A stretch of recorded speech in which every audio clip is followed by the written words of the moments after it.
الرحمن الرحیم رب اشرح لی صدری ویسر لی امری واحلل عقدۃ من لسانی یفقہوا قولی رب اشرح لی صدری ویسر لی امری واحلل عقدۃ من لسانی یفقہوا قولی رب اشرح لی صدری ویسر لی امری واحلل عقدۃ من لسانی یفقہوا قولی الحمد للہ کفا وسلام علی عبادہ الذین اصطفیٰ خصوصاً علی سید الرسل وخاتم الانبیاء وعلی آلہ وازواجہ واصحابہ وأہل بیتہ اجمعین اما بعد فاعوذ باللہ من الشیطان الرجیم بسم اللہ الرحمن الرحیم وأما من خاف مقام ربہ ونہى النفس عن الہوى فإن الجنة هي المأوى وقال النبي صلی اللہ علیہ وسلم الکیس من دان نفسه وعمل لما بعد الموت او کما قال رسول اللہ صلی اللہ علیہ وسلم۔ میرے واجب الاحترام بزرگوں، بھائیوں اور بیٹھوں، اللہ کریم کا عظیم کرم اور احسان ہے جس نے ایک اور جمعہ عطا فرمایا۔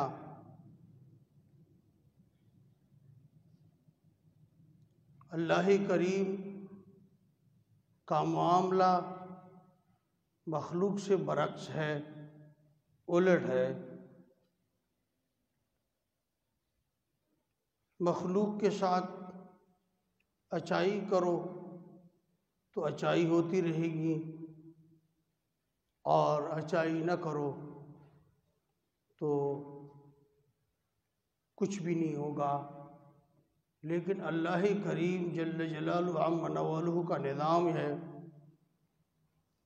کہ اللہ کریم جب ناراض ہوتے ہیں پھر سجدے کی توفیق چھین لیتے ہیں، نیکی کے اسباب میسر نہیں ہوتے، گناہ انسان کرتا چلا جاتا ہے اور آخر میں مایوس ہو کر اس کا انجام اچھا نہیں ہوتا۔ تو اس کا ہمارے اوپر عظیم کرم اور احسان ہے کہ اس نے جمعۃ المبارک کے مبارک ساعتیں اور گھڑیاں ہمیں نصیب کی۔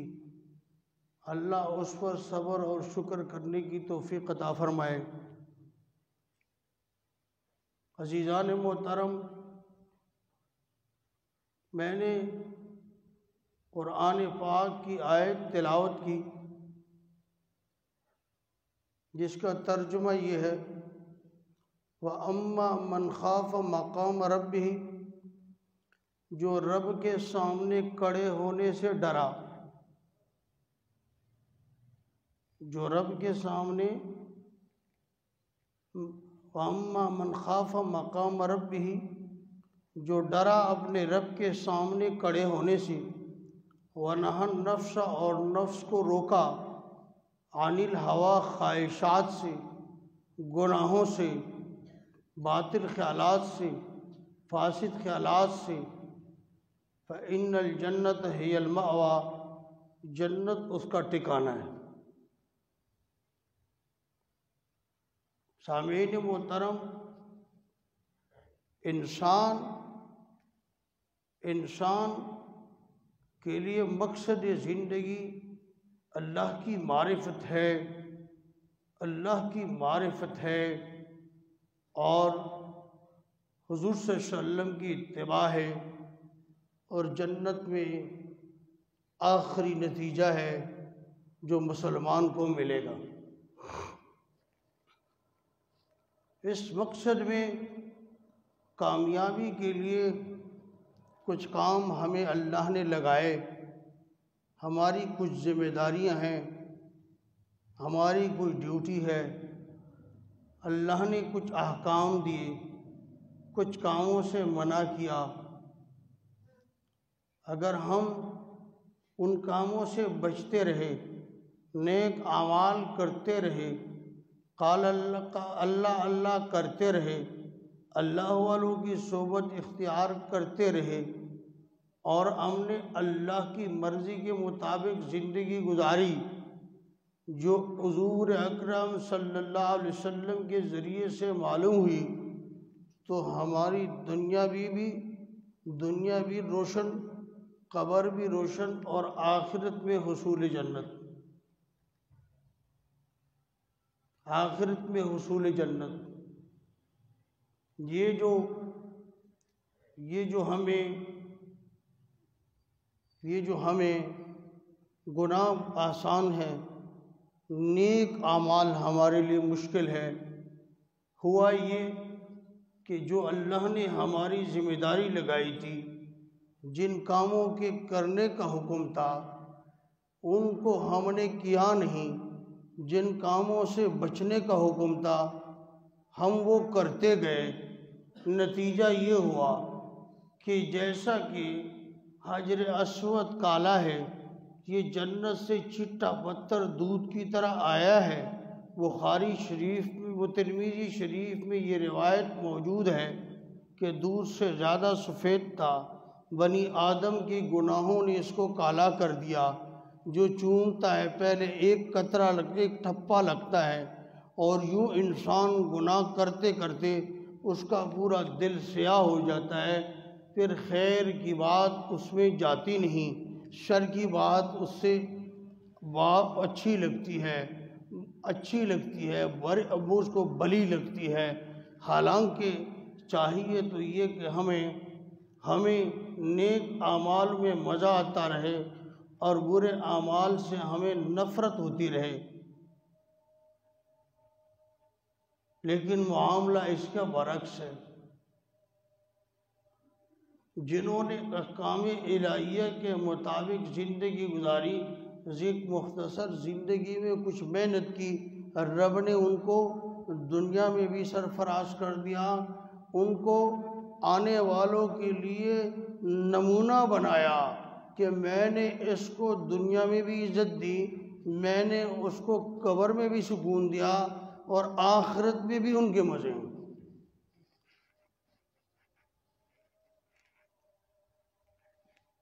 محترم دوستو، میں رابعہ بصریہ رحمہ اللہ،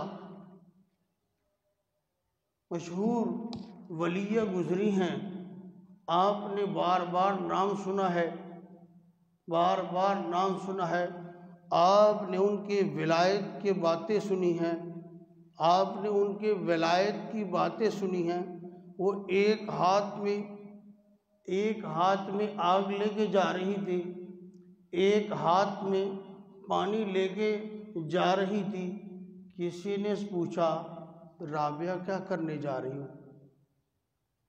فرمانے لگی، میں جنت کو جلانے جا رہی ہوں، جہنم کو بجھانے جا رہی ہوں۔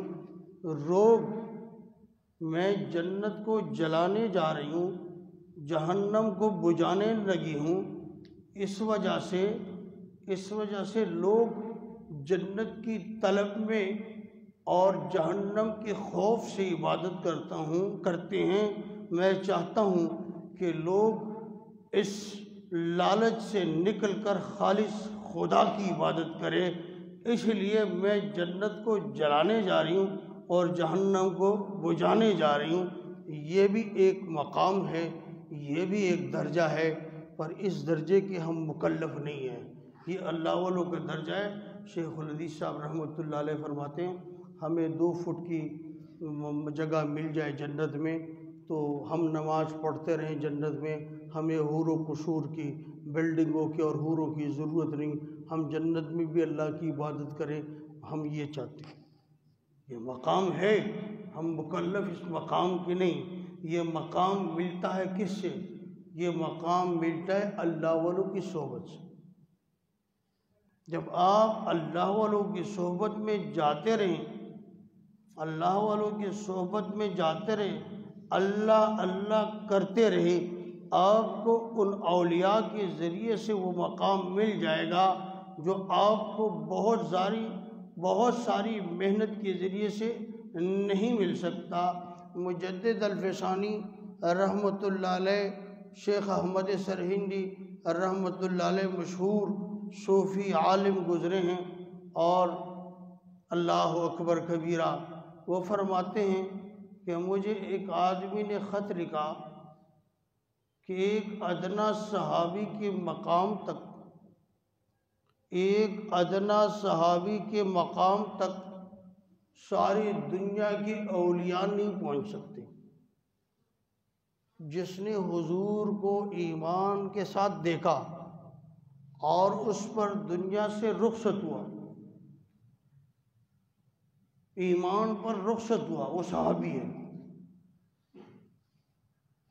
تو اس کو یہ ساری دنیا کے ولی جمع ہو جائے، ایک ادنا صحابی کے مقام کو نہیں پہنچ سکتا۔ یہ بات مجھے سمجھ نہیں آئی۔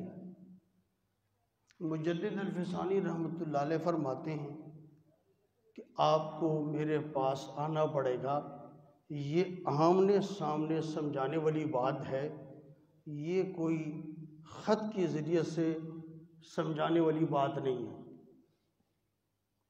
اس زمانے میں یہ فون تو نہیں تھے، خط و کتابت ہوتے تھے۔ تو مجدد الفسانی شیخ احمد سرہندی رحمۃ اللہ علیہ کی صحبت میں وہ بندہ آیا۔ مجدد الفسانی رحمۃ اللہ علیہ مراقبہ فرما رہے تھے۔ جب محفل ختم ہوئی تو بہت سارے مرید تھے، ایک مہمان آیا تھا، وہ چلا گیا۔ مجدد الفسانی رحمۃ اللہ علیہ تو بڑے سخی تھے، نقش بندی ہو سخی نہ ہو یہ ہو سکتا ہے۔ اس نے فرمایا بلاؤ مہمان کو۔ جب مہمان کو بلایا، بھائی کیا بات ہے، کیسے تشریف لائے؟ ہمارے ابا جان بھی یہ کرتے تھے، مہمان آتے تھے تو پوچھتے کیسے تشریف لائے، حکم۔ ابا جان کے یہ مزاج تھا، رحمت اللہ رحمتم واسعہ، آپ سب کہیں رحمت اللہ رحمتم واسعہ، اللہ اکبر۔ تم مجدد الفسانی رحمت اللہ علیہ نے فرمایا آپ آئے ملے بغیر جا رہے ہیں، آپ کا کچھ اکرام ہو جائے، کیسے تشریف لائے؟ بندہ فرمانے لگا کہ وہ خط لکھنے والا میں تھا جس میں میں نے کہا تھا کہ ایک ادنا صحابی کے مقام تک ساری دنیا کے اولیاء نہیں پہنچ سکتے، یہ راز مجھے اور فلسفہ سمجھ نہیں آتا۔ تو مجدد صاحب فرمانے لگے تو پھر آپ تو سمجھے بغیر چلے گئے، آپ جس مقصد کے لیے آئے اس کو پوچھے بغیر چلے گئے۔ تو وہ سمجھنے والا کہتا ہے، آیا ہوا مہمان کہتا ہے کہ میرا وہ سوال حل ہو گیا۔ کیسے حل ہو گیا؟ کہتے ہیں جب میں آپ کی محفل میں بیٹھا، جب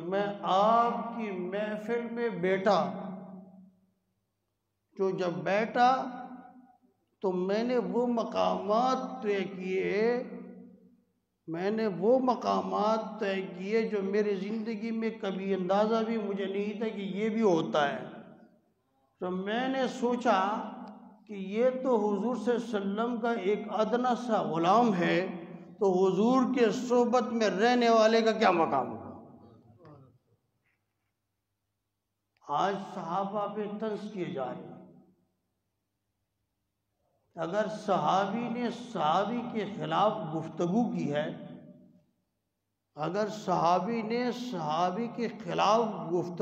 ہے، تو اس کا معاملہ اللہ کے ساتھ ہے، آپ کو اور ہمیں اس پر کیچڑ اچالنے کی اور بحث مباحثے کی حاجت نہیں ہے۔ حضور نے فرمایا جس نے صحابہ سے محبت کی اس نے میرے سے محبت کی، جس نے صحابہ سے بغض کیا اس نے مجھ سے بغض کیا۔ صحابہ کا مواخذہ آپ کو کوئی حق نہیں ہے۔ وہ ایک مقدس جماعت ہے جس کے ذریعے سے ہمیں دین پہنچا ہے۔ اگر یہ جماعت درمیان سے نکل گئی تو کچھ بھی نہیں بچے گا، نہ قرآن آپ کا بچے گا نہ حدیث بچے گا۔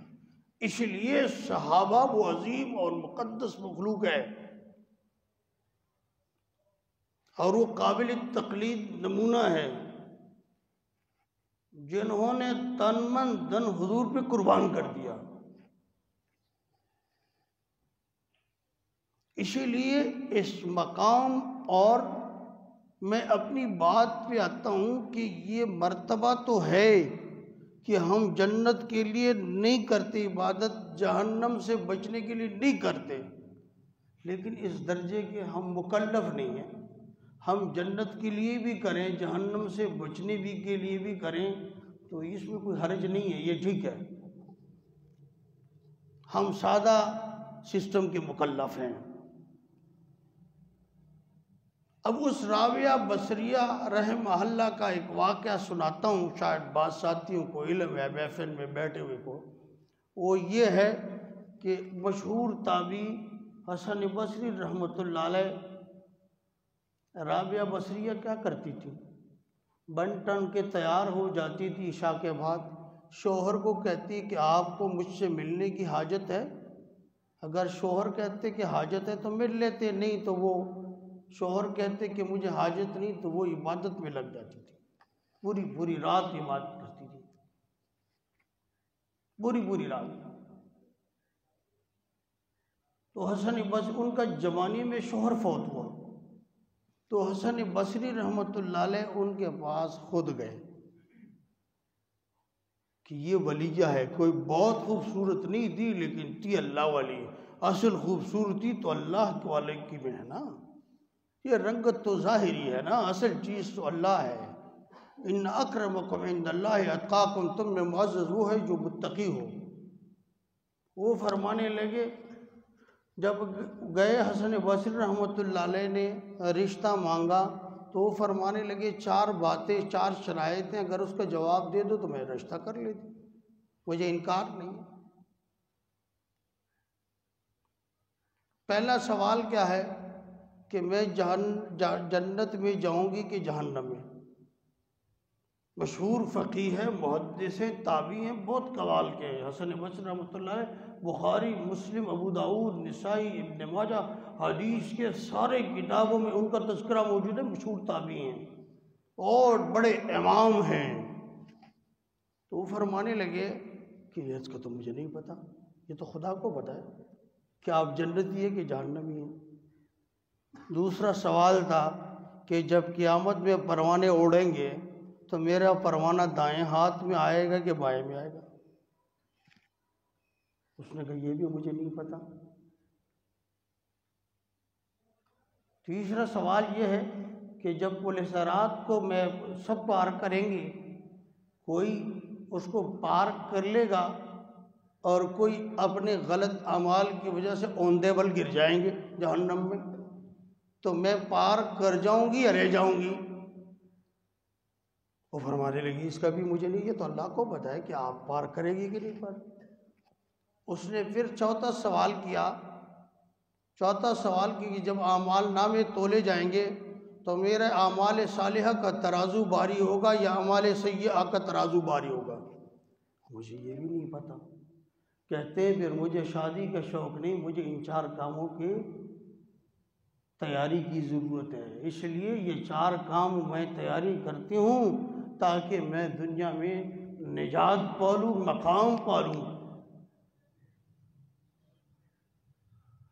آگے آتا ہے کہ جب فوت ہوئی خادمہ نے خواب میں دیکھا کیا معاملہ ہوا؟ کہتے بہت اچھا معاملہ ہوا۔ مجھ سے پوچھا من ربو کا، آپ کا رب کون ہے؟ میں نے کہا 40 سال میں نے رب کو میں نے یاد کیا، اب 2 فٹ نیچے جا کے میں بھول گئی ہوں۔ 2 فٹ نیچے جا کے بھول گئی ہوں؟ نہیں، مجھے یاد ہے میرا رب اللہ ہے۔ کہتے کیا ہوا؟ آپ تو سبز لباس میں، کہتے رب نے مجھے جنتی سبز لباس پہنا دیا، اور میرے دوپٹے کو اللہ نے رکھ لیا کہ یہ جنت میں ان کے قیامت کے دن اعمال صالحہ کے ترازو میں اس کا دوپٹہ ڈال دیا جائے گا۔ اگر آپ اور ہم اللہ کی معرفت حاصل کرنا چاہتے ہیں تو ہم گناہوں کو چھوڑیں گے، نیک اعمال کو کریں گے۔ اللہ مجھے اور آپ کو عمل کرنے کی توفیق عطا فرمائے۔